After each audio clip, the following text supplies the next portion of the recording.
Hey there, happy day 1093 of What's She Up To Now. Sharon Horne-Ellstrom here, documenting my journey as I transition from the brick and mortar world to the online world of business. And I kind of like this sparkly filter today. I'm testing out, this is a page I can test out different filters and things. So if my head gets giant, like it seems to on about 7 or 8 of the different filters, and it creeps me out every time because it looks normal, and then after about a second, or maybe it's partial second, it flips into like my head is giant and fills the whole screen. And I'm like, at my age, I don't want my head to be giant and fill the whole screen. So I kind of like this one. It's a little sparkly, and I like sparkles. Ever since I've been hanging out with my granddaughter, I like sparkles a lot. Sparkles are fun, and glitter and things like that. So lots of times I'll have sparkly nails. These are called cat eye. They're gold cat eye. They're kind of pretty. So what are we going to talk about today?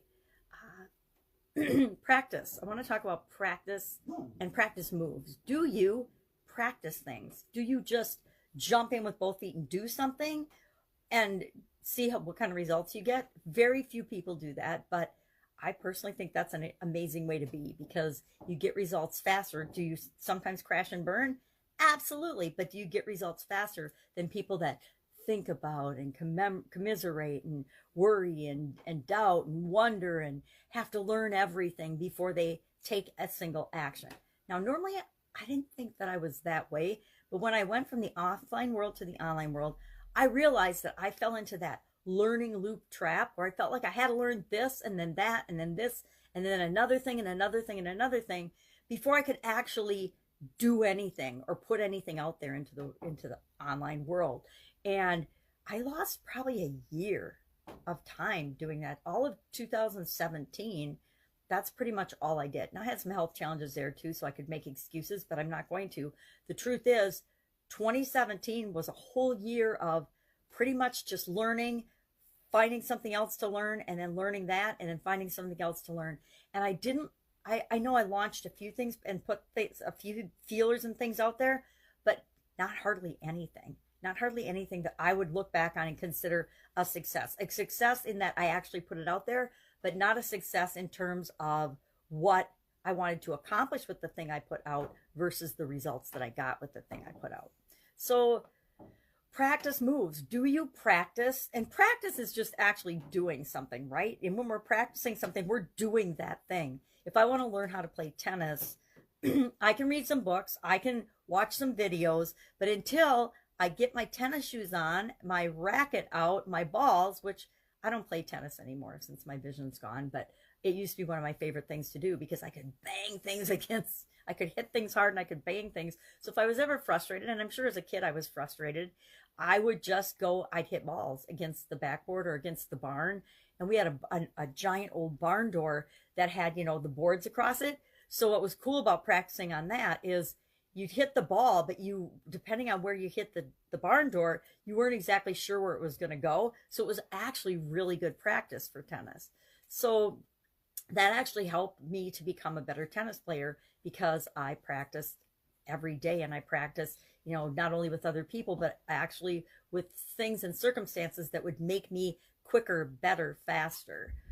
We have to practice anything and everything that it is that we want to do or be good at or achieve. Even people that have a natural talent and natural ability toward art or science or music or anything, they still practice their art. They still practice and do the thing it is that they want to do so that they can become better and better and better at it. When we want to do something, at least I get this drive toward continuous improvement. I do something, I like it, I want to do it again, and then again and again and again until I get proficient and good and perfect at it. I don't believe that there's any such thing as perfect. I think that perfect is very subjective, just like beauty and intelligence and wisdom. It's all subjective and on a comparative scale, right? It's all comparative and subjective. So I think we can practice, though, and we can have practice moves that move us always in the direction we want to go in any area or aspect of our life. So that was our idiom today for supersize your business, which is kind of why I'm talking about it and thinking about it. It's been popular since the 1550s, 1560s.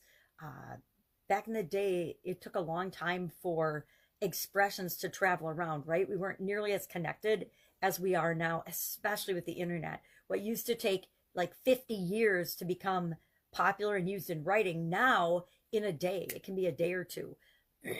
I can absolutely say there's certain words that now everybody uses every day that I had not even ever really recalled hearing until like this last year or so, like white privilege. I remember the word dude, and it was around came from California, the surfer dudes, right? And I remember telling my kids when they were little that I would never say dude, and I would never call anyone dude because I thought it was so ridiculous. And lo and behold, you know, before they were even grown, I found myself calling them dude, which I try not to do anymore. Once in a while it slips out, and I'll call one of my sisters that, and they get super offended. I'm like, hello, just an expression. It's like saying buddy.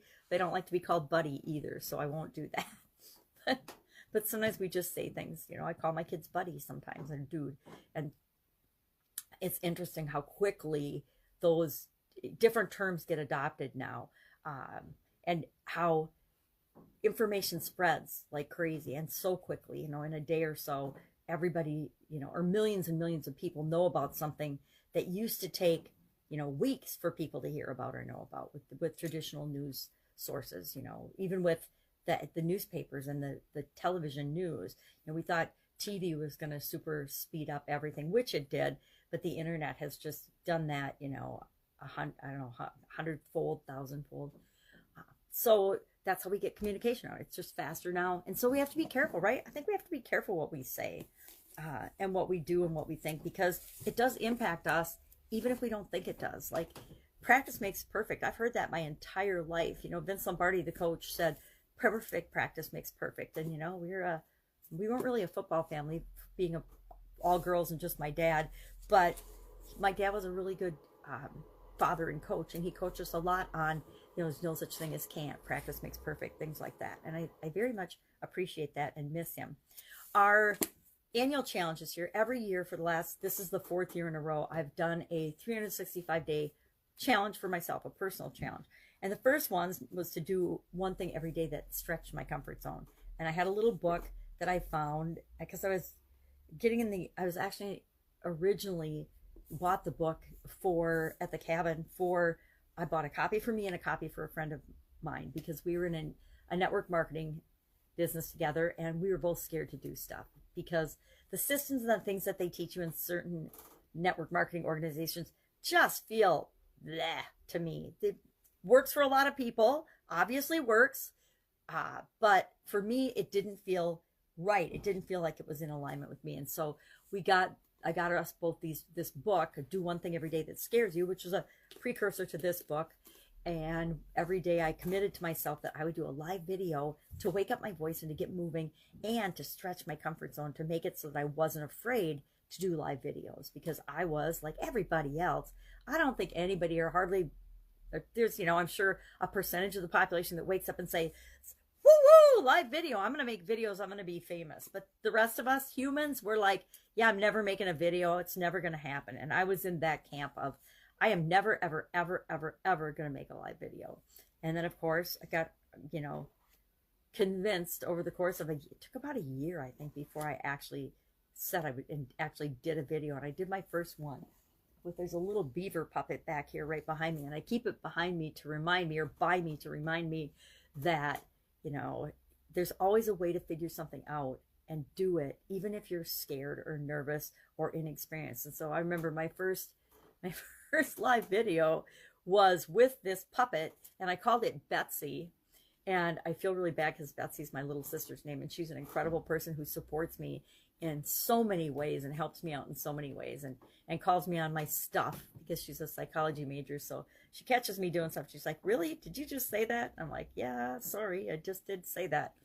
So we can do anything. But this year is do one thing every day that centers you. And I think it's a good choice. Just like I think last year's do one fun thing every day was a perfect choice for last year. For 2020, at the beginning of the year, I didn't know it was going to be a perfect choice. I just wanted to have some more fun in my life. The year before that was do one thing every day that makes you happy, because I wanted more happiness and joy and lightness in my life. And this year, it's been a crazy year already. We're only on day 25. And so far, I don't know about you, but 2021 has just been kind of psychotic madness, right? So centering and getting to know myself better, I think, is a perfect choice for 2021. Now, I don't know what 2022 is going to bring. I'm sure I'll do another daily challenge just because it keeps me going in a time when there's a lot of chaos and uncertainty around all of us. I find that I have to have some daily practices, some certain routines and rituals that I follow every single day. And for me, doing one thing every day to focus on a key thing that I want in my life every day, just a teeny tiny bit for the year. And there's all kinds of things in here that I never would have come up with or thought of. Could I find something and look for something every single day on a topic, which is what I might need to do next year, because I think I'm running out of these little journal books. I think they've got one about creativity, which is a little bit challenging to do in video because it's a lot of drawing and physical tasks and activities. But next year might be the perfect year for me to jump on board and say, okay, I've done this for 4 years now. I'm absolutely ready to do some different things in terms of just reading a saying or a small, this is your action item for today, and actually doing a bigger thing with it. You know, maybe everybody gets the book and we do it together. I don't know. So far, it's just been optional, and it's worked for me, and it's helped me to make thousands of live videos, literally thousands. I looked at my Libsyn account, which is my podcast account, and I think that there's almost 4,000 videos in that, or audios in that, because my Libsyn is just a podcast, Pajama Grandma Podcast. I need to change that name, by the way. If anybody has an idea, hit me up in the comments below, because it's been the Pajama Grandma Podcast, and it's starting to get some traction now, so I don't know how to go about changing my branding and changing my name so I can just be me instead of having to be Pajama Grandma me. But I am a Pajama Grandma. Secretly, I have a Pajama Grandma robe on my lap, keeping me warm because I'm kind of chilly today. Some days it's winter here in Wisconsin. Some days I'm colder than others.